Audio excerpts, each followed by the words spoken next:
Hey everybody, welcome back to the channel. My name is Brad, this is Q Branch Woodworks, and today on the Two More Ways series with Kerry, we're turning canteens. Mine did not go fully according to plan, and I know that this is not what Mike, Sam, Tomislav, and Richard are turning for this month's 4 Ways project. But Kerry and I have had our eyes on this project for a while now. We both really like this video from Ronald Kanne. If you're not following him, please be sure to go follow him on Instagram and subscribe. His link to his video will be in the description below. I think the thing that really captured my imagination about this project the first time I saw Ronald do it is that it is a multi-step project. It's a step-oriented process, meaning that you have to understand where you're going in order to get there. You can't just sort of throw something on the lathe like you would a bowl and expect a good result. You have to understand the entirety of the process. That said, I still made some mistakes. The comparison that I can make to Ronald's video is that my lid is not threaded. And this is for 2 reasons. One, I made the cross section a little bit too skinny, and I'll show you why that's an issue when I break out the hope jig a little bit later in the video. The other thing that I realized in watching Ronald's video and then watching some of the stuff that Kerry was doing is that I don't know how to hand chase threads. So that's something that I need to add to my arsenal, something that I'm going to be working on in the future. I have a thread chaser. I've been trying to do it at box scale for the last year or so to fairly middling results. So it's time for me to buckle down and just figure out how to do it in the future. That said, overall, I do think that this was a successful project. It was a lot of fun to turn. It helps you get rid of some scrap pieces in your shop if you have a couple of those odds and ends that maybe aren't quite big enough for a bowl, but still have some very nice figure and you want to use them for something. I think this is a wonderful candidate. So the video today is a little bit on the longer side, but I included all of my stops and starts along the way, and I'll have some voiceover to help walk you through how I was thinking about this project. Now to start things off, I have to reassemble my gouges because I've been giving some demos locally in my area. My favorite way to store and travel with these gouges from Carter & Sons is simply to undo the set screws, flip them around, and protect the tips inside the handle. Then I use my trusty center finder gauge and my dividers to find center. I drill a 3/8 inch hole to match my woodworm screw and then mount it on the lathe. The beginning part of this project is just like making a bowl. I'm just going to go ahead and make things round.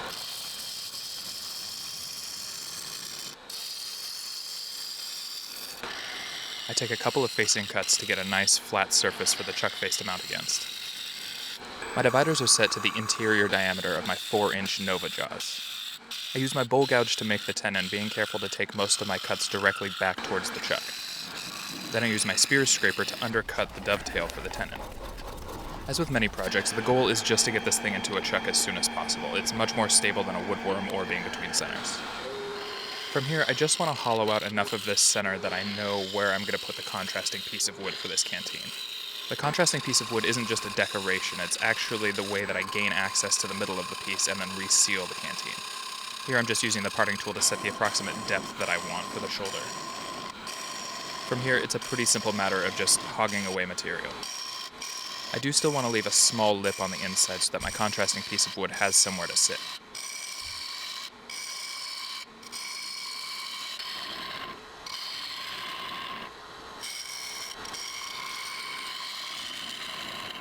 Now, I've thought a lot about hollowing in the context of YouTube videos, and while this is a pretty wide open case of hollowing, I still don't think that it makes great videos, so I'm not going to show a ton of it. I opted to use my Trent Bosch hollowing rig because I'm not a great freehand hollower at this point. What I'm trying to do here is to hollow underneath the shoulder, so I'm using a swan neck tool. This is where I create most of the interior volume for the canteen.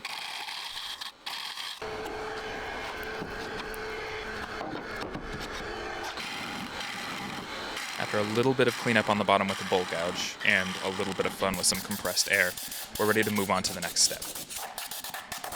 Here I'm shaping the outside of the canteen, and this is where I make my first mistake. Whether through force of habit or just not thinking it through, I'm shaping this like it's the outside of a bowl, like I'm looking for that kind of pleasing curve. And this is going to bite me later on when I realize that I don't have enough material around the rim to make the kind of spout that I want. If you do this for yourself, I recommend going very gentle on the curve. Now it's time to set up my contrasting wood pieces, and I've had this really nice figured walnut just kicking around my shop for a while, so I figured this is an appropriate use. I'm finding center on both sides, marking it with my dividers, and then I'll mount it between centers.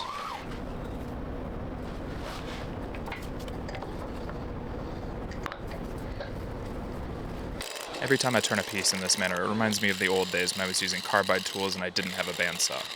There's sort of an exciting whir in the air when you get something with 4 corners moving at high speed. Again, all I'm trying to do here is get this thing round and get a tenon on it so that I can put it in a chuck so that it's more secure.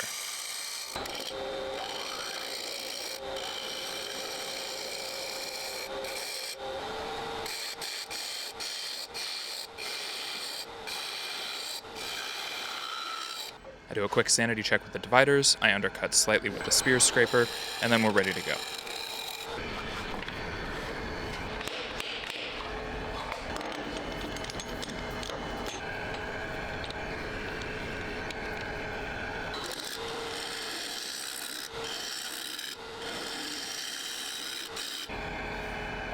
The process for fitting this contrasting wood piece back into the mahogany canteen is pretty much exactly the same as you would do for a box lid. With the parting tool, I slowly take away material from the edge, and I test fit frequently to make sure that I don't overshoot my goal. If it takes you a few, or maybe even more than a dozen test fits, that's okay. I'm only showing a few of the ones that I did.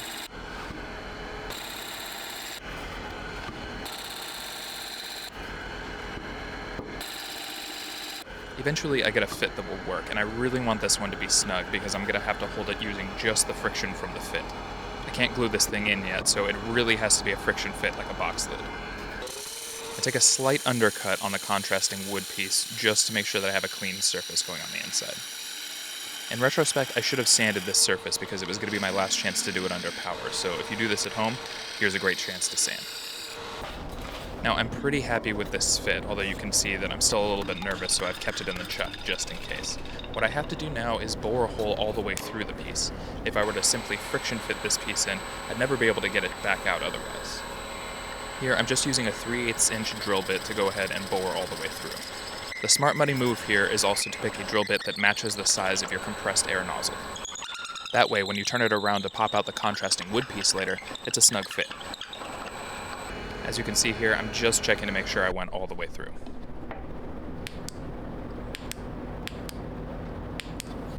Now I'm using that friction fit to mount the contrasting wood piece into the face of the canteen.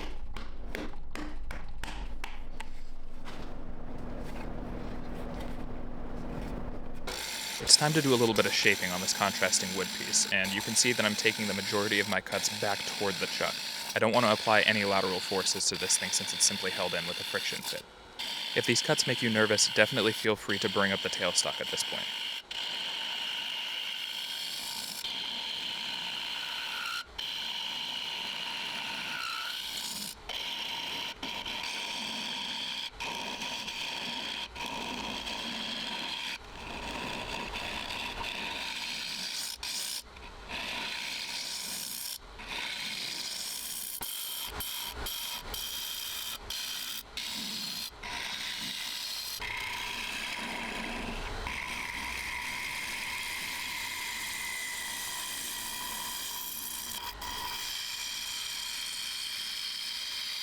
What I'm trying to do here is get the contrasting wood piece down to the level of the shoulder to make sure that there's no material overhanging onto the mahogany.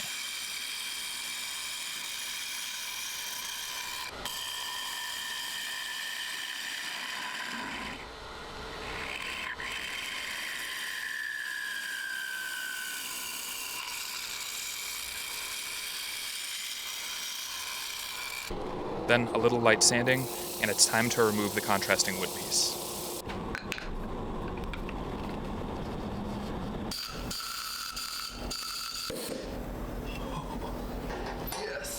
I don't care how old you are, that's good clean family fun right there. Now I'm using the recess for the contrasting wood piece as the chucking point. I'm expanding my jaws into it. From here, I'm going to follow the same process that I did on the other side. I'm going to take some facing cuts, use my dividers to accurately set the dimensions for the contrasting wood piece, and then hollow out until I get through to the other side.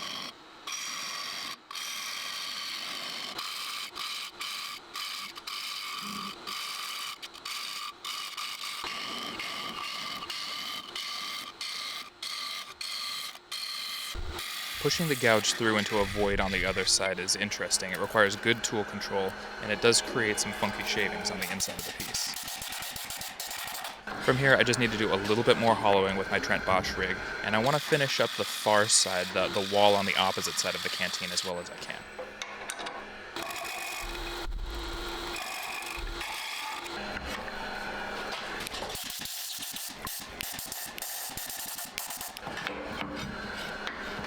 Now it's time to start setting up the opposing piece of contrasting wood. I'm going to use the same process again like I did last time. Find center, hold between centers.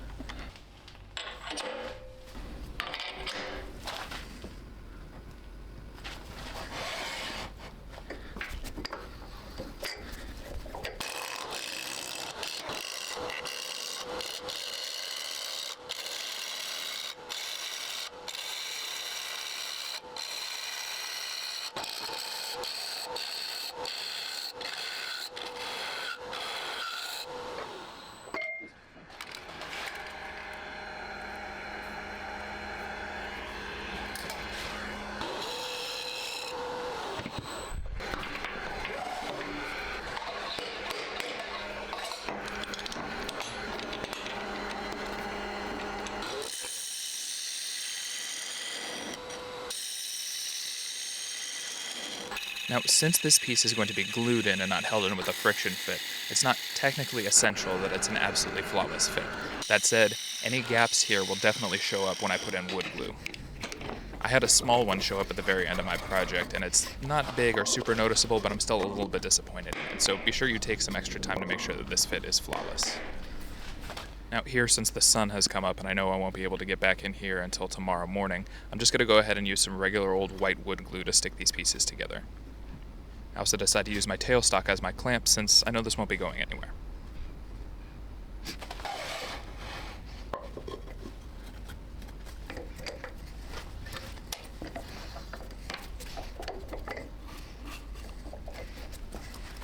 The next morning, bright and early, cup of coffee in hand, I come in and make sure that everything is firmly affixed.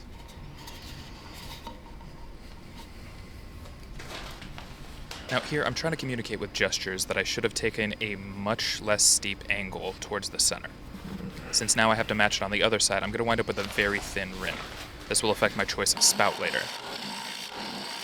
But as they say, I'm sort of committed to the bit now, and so I want to make this thing match. And mentally, in this part of the process, I'm just trying to come up with how I'm going to make a narrow spout that can still allow water through and will still look okay.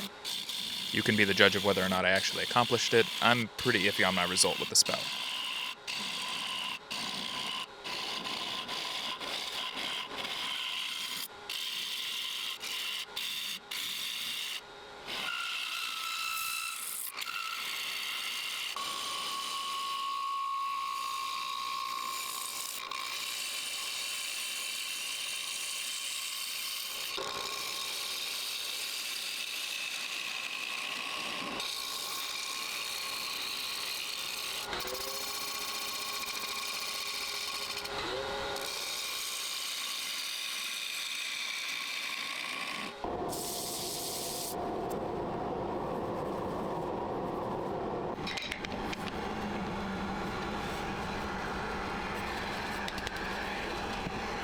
Now, since I've already shaped the opposing side earlier, I can just go ahead and use some white wood glue and clamp this thing up. Here I'm spreading the glue around and just really hoping that that tight friction fit has been maintained. Sounds like it has.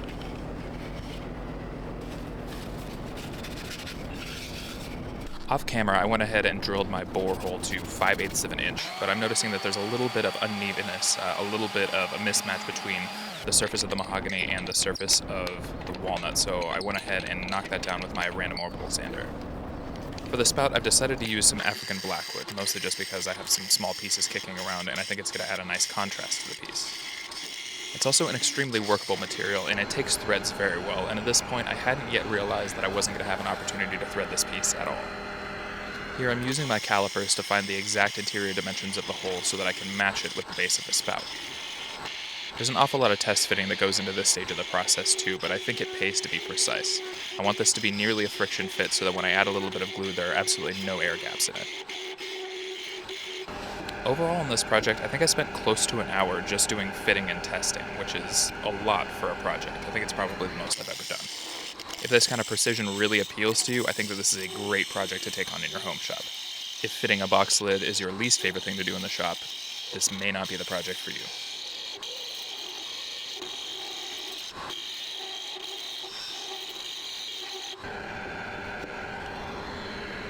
Once I decide that I'm finally happy with the fit, it's time to bore all the way through this spout. Now, blackwood, for all of its wonderful machinable properties, is a real pain to drill because it forms this sort of tar-like cake in the flutes of any drill bit that you use on it. I found myself having to come up with more and more creative ways to clear the chips. These included a nylon brush, a brass brush, my fingernails, and eventually the method that I settled on, using my dividers. Now, since the outside diameter of this spout is 5/8 of an inch and the interior diameter of the hole is 3/8 of an inch, that means that I only have 1/8 of an inch all the way around to work with. This made the next couple of steps of this project pretty nerve-wracking because I knew that I had to treat this spout gently, otherwise I'd have to completely start it over. Even though blackwood is an extremely strong wood, there are still limits. Here, I thought I would get clever and use my pin jaws to grip the very base of the spout. I don't know what it is, but I'm generally opposed to jam chucks. I don't like wasting the wood to make them, so every time I can, I try to use my chucks. What I should have recognized, though, was that I had significant overhang here, and I really should have brought up the tailstock earlier. It's also worthwhile to note that you should trust your instincts and recognize the sounds of a piece about to come off the lathe. I thought I could push through, and it nearly cost me.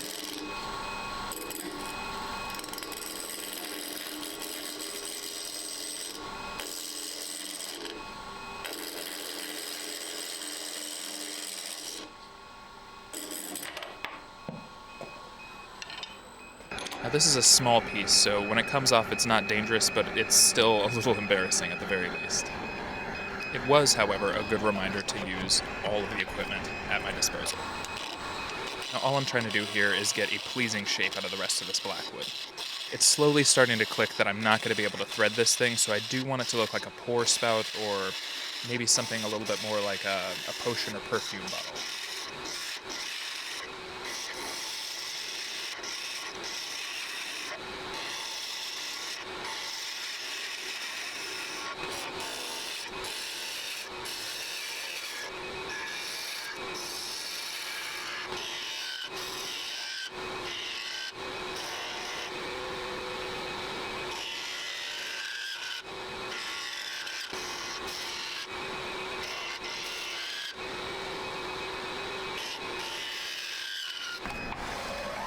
So now that I had the shape just about finished, I was attempting to widen this hole to see if maybe there was any chance at all that I could get some sort of thread chasing equipment in there.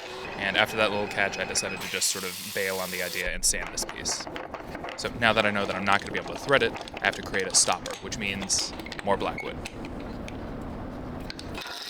Now again, there's going to be a lot of test fitting here, and the fit that I'm looking for is not actually a direct friction fit, mostly because the stopper is going to be so small, at least in the way that I envision the design, that I'm not going to be able to get it out if the wood swells or moves at all. So overall, I'm looking for something that fits well, but doesn't touch all of the walls at the same time. Now, I know it looks a little bit dopey right now, but there's a reason that I'm keeping the base of the spout in the chuck jaws. This is so that it stays concentric. If I want to finish the stopper, the easiest way for me to hold it is to put it directly into the spout.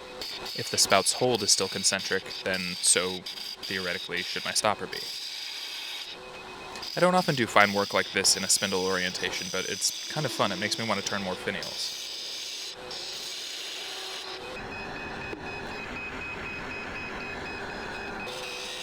As turners, do we ever feel cooler than when we part something off into our own hand?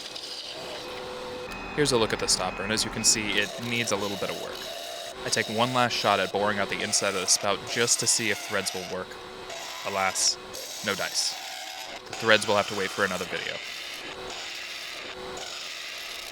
Here's a close-up of what I was talking about with the threading issue. I was never going to be able to get this Hope Jig thread cutter inside safely. I was going to risk tearing up the far wall. Now here I get my first look at all of the pieces together, and at this point I'm not super happy with the spout, although I will say that it sort of grew on me over the course of the end of this project. What I do know for sure is that the stopper needs some work, so I go ahead and shim it up into the spout with a little bit of blue shop towel. It's fun to use a teeny little spindle gouge now and again, although I will admit that this was the first project in a while where I realized that I think my eyes are starting to go. I think I need to go get glasses, so humbling in that respect too. Seeing detail this fine has suddenly gotten difficult, so if you see me with glasses in the next video, just know that you saw it here first. Now the fit with the shop towel is excellent. The fit without it is a little bit loose, and maybe there's a way for me to add an O-ring to the base of this thing just to firm it up a little bit, but overall I don't want it to be too tight because if there's any sort of dimensional shifting in that spout, then this thing is going to get locked in and it's too small for me to get it out without damaging it.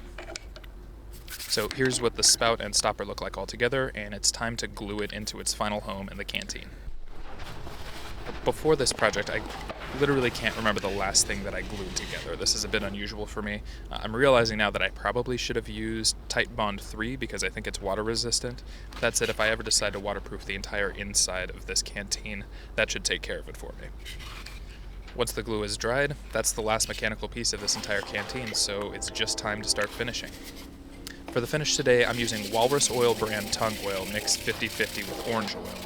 This, for me, has been helping things set up and cure a little bit quicker, and it seems to get deeper penetration into the wood. I do think that I chose right on the walnut contrast pieces, though. There's some beautiful feather figure in there that I think really helps this piece come to life. After a quick oil, soap, and removing the excess with some blue shop towels, it's time for everybody's favorite part, glamour shots.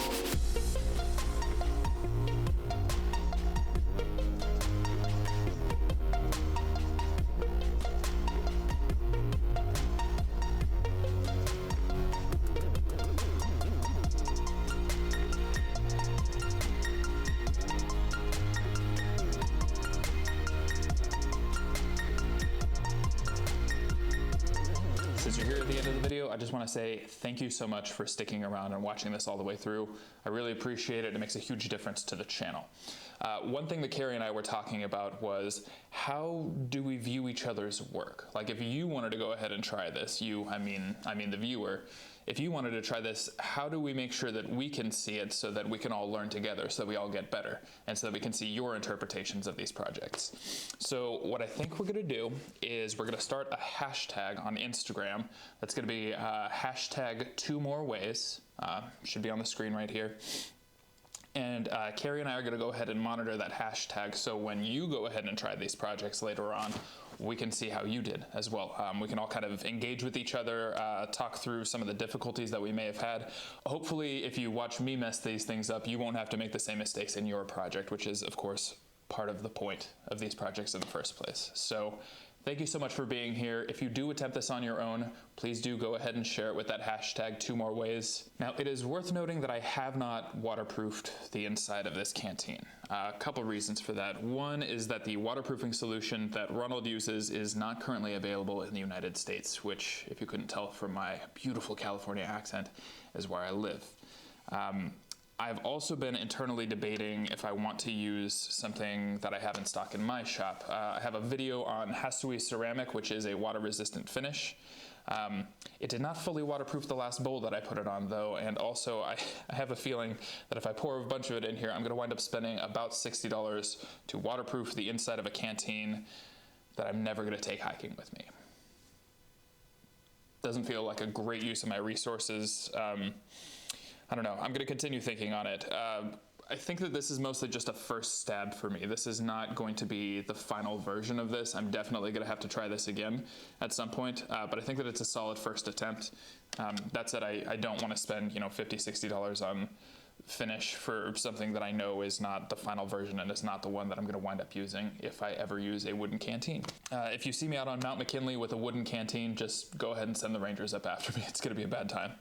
It was fun to turn some African blackwood again. Normally I save that for my ornamental turning projects. It was very difficult not to go ahead and put this on the Rose engine, but I didn't feel like that would fit with the aesthetic. I do think that there is a version of this project where you put a plate of some kind of hard and dense exotic wood and then run it on the Rose engine or do some hand carving on it or something like that just to add a little bit more character. Yeah, I kept it off of the Rose engine for this one. Overall, just in terms of design, I think I probably should have put a slight bead on the outside here. I think that would have done a lot more to set off the walnut against the mahogany. Just in terms of design in general, I think you could probably even run a bead around the rim for a little bit more visual interest. I do think that would make it tougher to drill this hole up top, but I think it could still be worth it if you pulled it off. Overall, I think in this version of it, I'm really letting the wood speak for itself, but I do think that there is more that I could have done to help it along. Overall, I think this is a pretty successful project.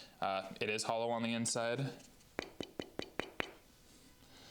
That's less dramatic than I hoped it would be. This is technically a success. I would rate the plans and the demo video on this one from Ronald at an 8 or 9 out of 10. Fantastic instruction. If you haven't seen his channel, it's really great also because I believe it's his wife who is his camera person. And so there's, the shots are very dynamic. You know, there's a little bit of back and forth. He's speaking to somebody directly. It makes it really engaging.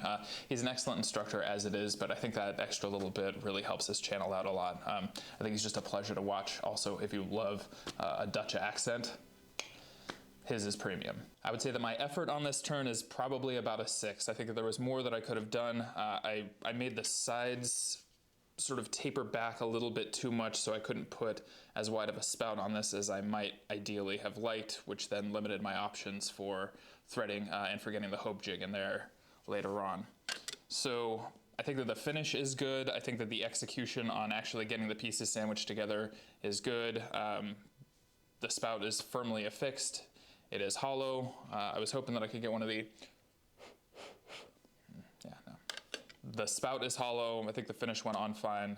Overall, I think it's all right. It's just not, this isn't going in any museums. You know, there's more design work to be done here. So I hope to get to turn one of these again sometime in the future. I want to thank Kerry for coming along on this with me. Again, if you're not following him on Instagram and you're not subscribed on YouTube, go ahead and do that. Super friendly guy, great on camera. Plenty of videos on his channel with tips and tricks and things that you can use in your turning life. I promise no matter what level of turner you are, there's something on his channel for you. And I think that brings us to the end. Thank you very much for watching. I'll see you on the next video.